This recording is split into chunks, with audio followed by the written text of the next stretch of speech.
Babatas na agad maisalang sa Bicameral Conference Committee ang panukalang ipagbawal na ang no permit, no exam policy sa mga paaralan sa muling pagbubukas ng sesyon sa Hunyo.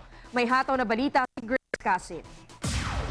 Bago matapos ang sesyon sa mababang kapulungan ng Kongreso noong Pebrero, naipadala na ng Kamara sa Senado ang House Bill No. 4791 o mas kilala bilang Anti-No Permit, No Exam Act. Ang panukalang batas na ito ay ang magpaparusa sa mga educational institution na hindi pa kukunin ang estudyante ng exam na may unpaid tuition at miscellaneous fee.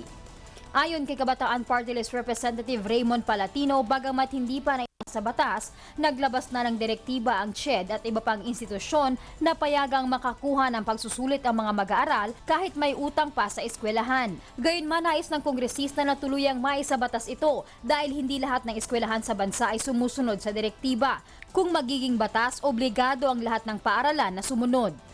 Base sa Anti-No Permit, No Exam Act, lahat ng higher education institution at technical vocational institution na mapapatunayang lalabag ay papatawan ng kaukulang parusa. Ang paglabag ay magbabayad ng multa na hindi bababa sa 20,000 piso at hindi tataas sa 50,000 piso. Samantala, sakali namang hindi ito maisabatas sa pagbubukas ng sesyon, muli itong ihahain ng mga author sa pagbubukas naman ng 16th Congress. Grace Casit, UNTV News Worldwide.